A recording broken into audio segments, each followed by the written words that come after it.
പപ്പുമോനെ മലത്തിയടിച്ചുകൊണ്ട് BJP. നേതാവ് അനുരാഗ് ഠാക്കൂർ ശക്തമായ പ്രതികരണവുമായി രംഗത്ത് വരുമ്പോൾ കോൺഗ്രസ് അക്ഷരാർത്ഥത്തിൽ അന്തം വിട്ടു നിൽക്കുകയാണ്. രാഹുൽ ഗാന്ധി ഇതുവരെ ഉയർത്തിക്കാട്ടിയ വോട്ട് തട്ടിപ്പ് ആരോപണങ്ങളെല്ലാം വെറും ചീട്ട് കൊട്ടാരം പോലെ നിലംപരിശാകുന്ന കാഴ്ചയാണ് ഇപ്പോൾ കാണുന്നത്. എതിരെ നിൽക്കുന്നവർ കണക്കുകൾ നിരത്തി സംസാരിക്കുമ്പോൾ കോൺഗ്രസിന് മറുപടിയില്ലാത്ത അവസ്ഥ.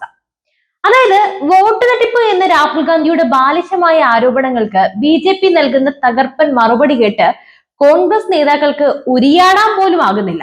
പപ്പുമോൻ എന്ന രാഹുൽ ഗാന്ധിയുടെ വാദങ്ങളെല്ലാം കാറ്റിൽ പറത്തിക്കൊണ്ട് അനുരാഗ് ഠാക്കൂർ നടത്തിയ പ്രത്യാക്രമണം കോൺഗ്രസിന്റെ അടിവേര് വരെ ഇളക്കിയിരിക്കുന്നു. അവർ ഇതുവരെ വിശ്വസിച്ചു പോന്ന കള്ളങ്ങളുടെ കോട്ടകൾ ഓരോന്നായി തകർന്നടിയുന്നത് നോക്കി നിൽക്കാനേ അവരെ കൊണ്ടെല്ലാം സാധിക്കുന്നുള്ളൂ. എന്തൊരു ദയനീയ അവസ്ഥയാണല്ലേ ഇത്. ശ്രദ്ധിച്ചു കേൾക്കൂ.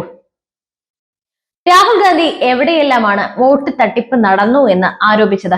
അദ്ദേഹം പറഞ്ഞ മണ്ഡലങ്ങളിൽ പോലും അദ്ദേഹത്തിന്റെ പാർട്ടിയുടെയും സഖ്യകക്ഷികളുടെയും നേതാക്കൾക്ക് ഭൂരിപക്ഷം കിട്ടിയത് എങ്ങനെയാണെന്ന് ബി.ജെ.പി. ഇപ്പോൾ തിരിച്ചു ചോദിക്കുകയാണ്. അനുരാഗ് ഠാക്കൂർ പുറത്തുവിട്ട കണക്കുകൾ സത്യം പറഞ്ഞാൽ ഞെട്ടിക്കുന്നതാണ്. കോൺഗ്രസിന്റെയും അവരുടെ സഖ്യകക്ഷികളുടെയും ശക്തി കേന്ദ്രങ്ങളിൽ പോലും വ്യാപകമായ ക്രമക്കേടുകൾ നടന്നിട്ടുണ്ട് എന്ന് ബി.ജെ.പി. ശക്തമായി വാദിക്കുന്നു. ഒന്ന് നോക്കിയാലോ ആ കണക്കുകളിലേക്ക്. പ്രിയങ്ക ഗാന്ധിയുടെ മണ്ഡലമായ വയനാട്ടിൽ ഏകദേശം 1 ലക്ഷത്തോളം സംശയാസ്പദമായ വോട്ടുകളാണ് ലഭിച്ചിരിക്കുന്നത്. ഇതിൽ വ്യാജ വോട്ടുകളുണ്ട്, വ്യാജ മേൽവിലാസത്തിലുള്ള വോട്ടുകളുണ്ട്, കൂട്ടിച്ചേർത്ത വോട്ടുകളുണ്ട്. ഇതെല്ലാം ആര് ചെയ്തതാണ്? കോൺഗ്രസ് നേതാക്കൾ ഇതിന് മറുപടി പറയുമോ? മിണ്ടാൻ കഴിയില്ല. കാരണം അവർ കുറ്റം സമ്മതിച്ചാൽ പിന്നെ എന്ത് ന്യായീകരണമാണ് അവർക്ക് ജനങ്ങളോട് പറയാനുണ്ടാകുക? ഇനി രാഹുൽ ഗാന്ധിയുടെ സ്വന്തം മണ്ഡലമായ റായ്ബറേലിയിലേക്ക് നമുക്കൊന്ന് പോകാം.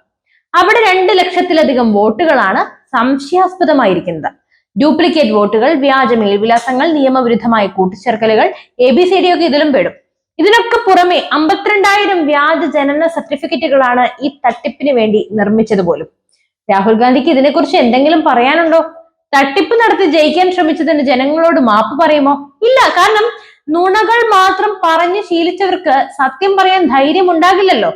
കേരളത്തിൽ നിന്നുള്ള പ്രിയങ്ക ഗാന്ധിയുടെ മണ്ഡലത്തിൽ മാത്രമല്ല ഈ തട്ടിപ്പൊക്കെ നടന്നത്.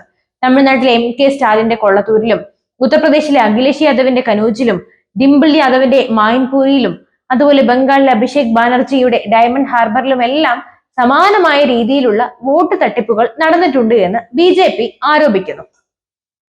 ലക്ഷക്കണക്കിന് വ്യാജ വോട്ടുകളാണ് ഈ മണ്ഡലങ്ങളിൽ മാത്രം കണ്ടെത്തിയിരിക്കുന്നത്. രാഹുൽ ഗാന്ധി പറഞ്ഞത് നമുക്കൊന്ന് ഓർക്കാം, EVM മെഷീനുകളിൽ തട്ടിപ്പ് നടന്നു എന്നാണ്. എന്നാൽ ബി.ജെ.പി. ഇപ്പോൾ ചൂണ്ടിക്കാണിക്കുന്നത് വോട്ടർ പട്ടികയിലെ കൃത്രിമത്വമാണ്. അതായത് വോട്ട് ചെയ്യുന്നതിന് മുമ്പ് തന്നെ അവർ വ്യാജ വോട്ടുകൾ ഉണ്ടാക്കി ചേർത്തു എന്ന്. ഇതാണ് യഥാർത്ഥ തട്ടിപ്പ്. ഇവരെങ്ങനെയാണ് ഇത്രയും കാലം ജനങ്ങളെ വിഡ്ഢികളാക്കിയത് എന്നോർത്ത് ലജ്ജ തോന്നുകയാണ്.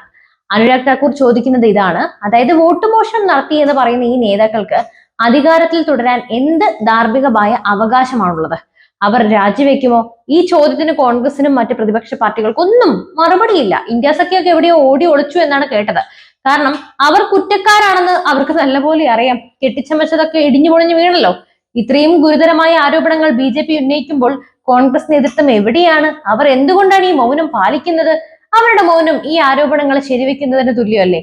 ജനങ്ങൾ ഇതെല്ലാം ശ്രദ്ധിക്കുന്നുണ്ട്. അധികകാലം ഇവരുടെ കളത്തരങ്ങളൊന്നും ഇവിടെ വില പോകില്ല. അപ്പോ രാഹുൽ ഗാന്ധിയുടെയും കോൺഗ്രസിന്റെയും തനി നിറം ഇപ്പോൾ പുറത്തു വന്നിരിക്കുകയാണ്.